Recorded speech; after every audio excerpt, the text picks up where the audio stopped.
This is the plaintiff, Barry Goodman. He says he runs a medical transport company, and he hired the defendant as a driver. Each driver is required to take a drug test, and if he works there for 90 days, the company pays for the cost of the test. The defendant was informed that if he didn't work the full 90 days, he would be required to pay for the test himself. A month later, the defendant claimed he had a heart attack. He never heard from him again and is now suing him for the $130 he laid out for the drug test.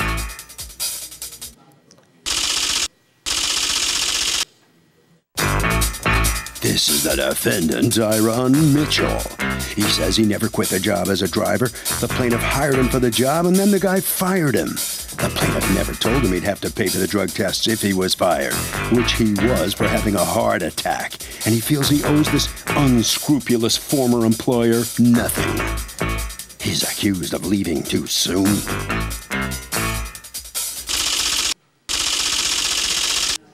All parties, please raise your right hands.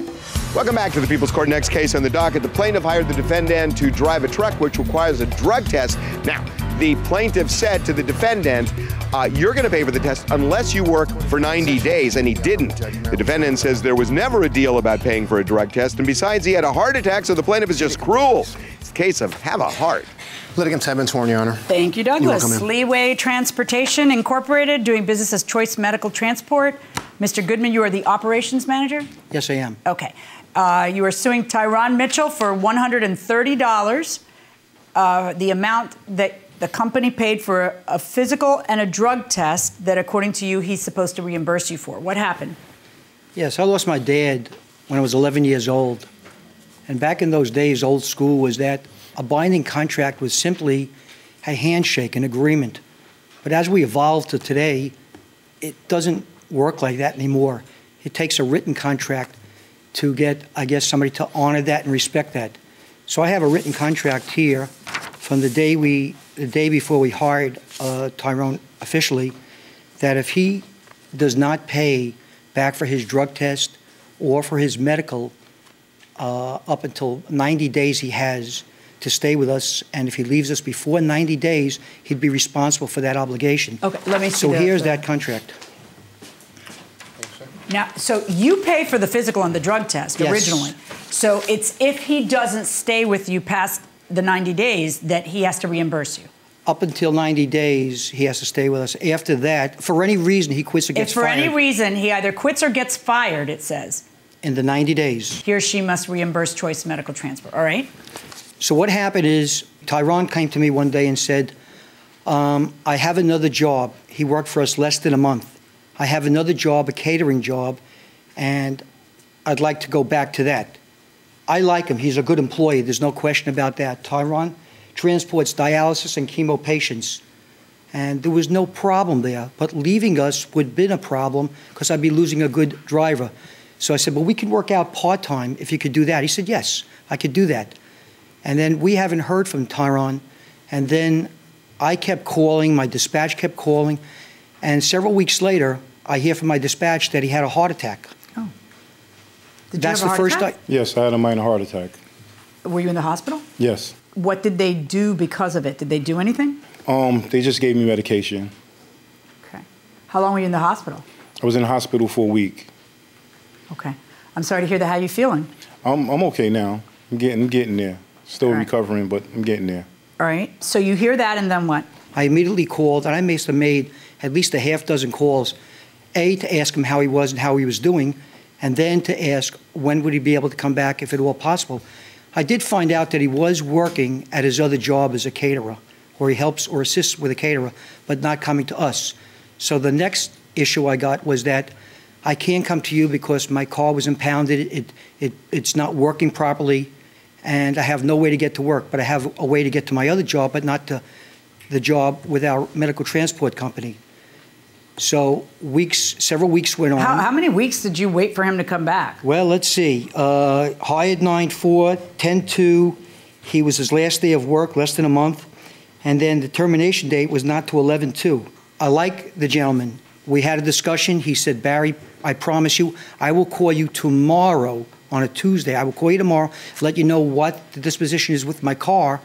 And based on that, we can talk afterwards. Tuesday came, Tuesday went.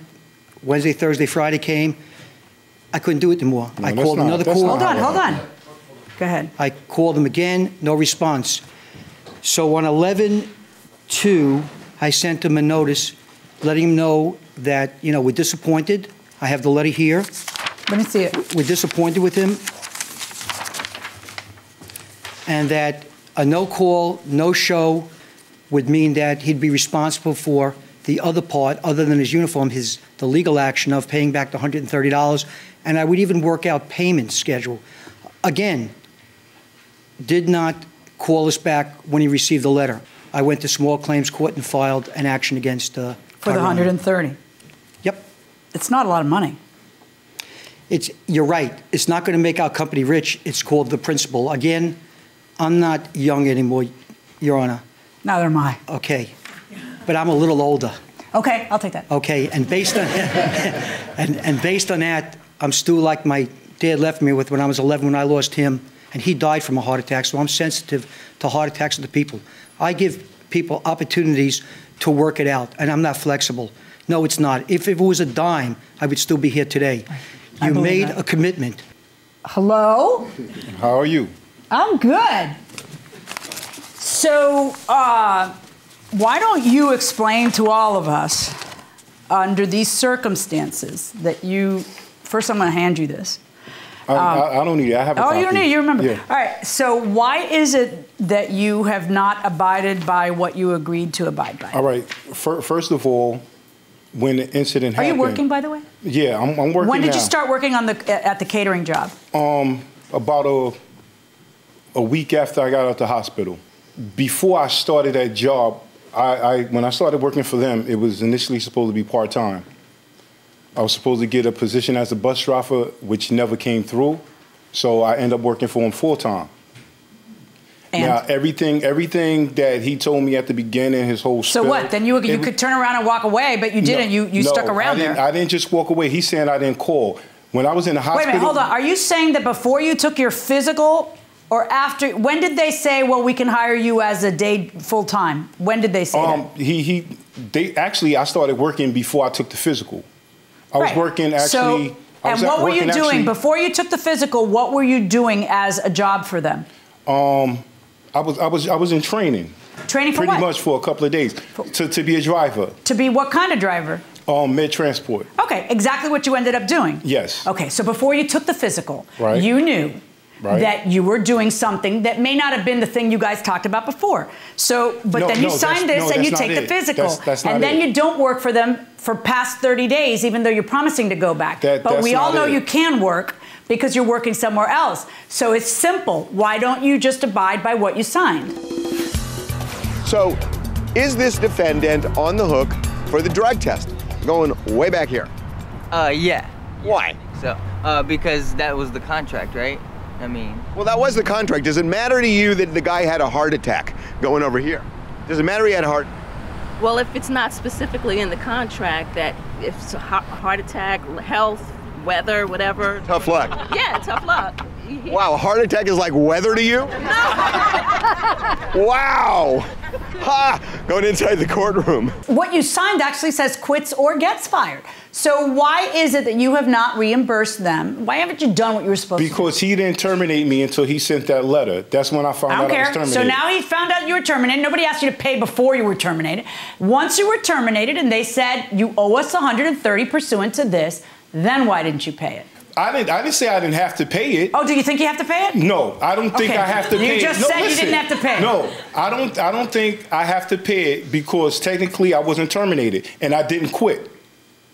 I had issues with my vehicle. You were neither fired nor quit? Definitely. If you look at that paper, he even wrote a statement. It says quit or got fired. No, I'm talking about the other paper he handed you about when he sent me in the mail that's saying I was terminated. Yeah. On the side, he even said he kept my uniforms to the side in the drawer. Because what, did he retire your jersey? I wasn't terminated until he sent me that. Okay, so then once you were terminated, then were you terminated? Yeah. Okay, so then once you were terminated, did you have to pay $130? I called him to tell him that I would make arrangements to pay him. Okay, and then what happened? Because all that was in October of last year. So. But I've been working. Oh, good. So you have the money to pay the $130. Yes. So why haven't you? Because, like I said, when I notified him to make the arrangement to pay, I found out that he was suing me. So I just said, you know what? Oh, you know what happens? Like if the guy's suing you, then you can just pay, and then all of a sudden you don't have to go to court anymore. You talk to him, you work it out, you be decent about it, and you pay the money. Yeah, but so what's your defense? Wait, so what is your defense? Then you have no defense? No, I have a defense. What is the defense? Because you just said, I never said I wouldn't pay. When I was making arrangements to pay, I found out he was suing me. So what's your defense? All right, my defense is this. He said I was terminated because of no call, no show. I have proof that I called him. Okay. So no call, no show, that doesn't make sense to me. You're arguing why you got terminated. I'm asking you, did you get terminated? Eventually. Pay the $130. Do the right thing. Yeah, take it out of your wallet and put it into their wallet. Just because they're a company doesn't mean that you can do the wrong thing. You still got to do the right thing, okay? Verdict for the plaintiff. Well, the defendant's left shaking his head there when that ruling came down. What were you thinking? Nothing. It's what it is. You know, I'm glad to be done with it. Yeah, pretty much. Well, why didn't you just pay it and avoid the whole thing? Because, like I said, he actually told me he would give me time to, deal with the situation with my vehicle, then I would get back to him when I could start working. All right, so you got a job, you got a better job now? Yeah, I'm fine. I'm good now. What are you doing? I'm cooking. All right. Yeah, I'm a chef, so hey, I do what I do. All right, good luck. Yeah, thank you. All right. There goes the chef. What's your reaction on this outcome here? Well, justice was served. There was no question about that. But like I said, I'm from the old school. A contract is a binding agreement when you shake hands. In this case, we were very fortunate that we had something in writing. The gentleman that we complained about is not telling you the total truth. So we have no choice. And yes, I am sensitive to heart attacks, but that didn't stop him from working. He chose what job he's going to take, and we lost a good employee, but justice was served, and we thank Your Honor. Harvey. Okay, I got to tell you something. This is a perfect example of a case where, the guy is saying he either quit or he got fired. It's one or the other. This is a perfect example of a case where the person who looks like they deserve sympathy doesn't.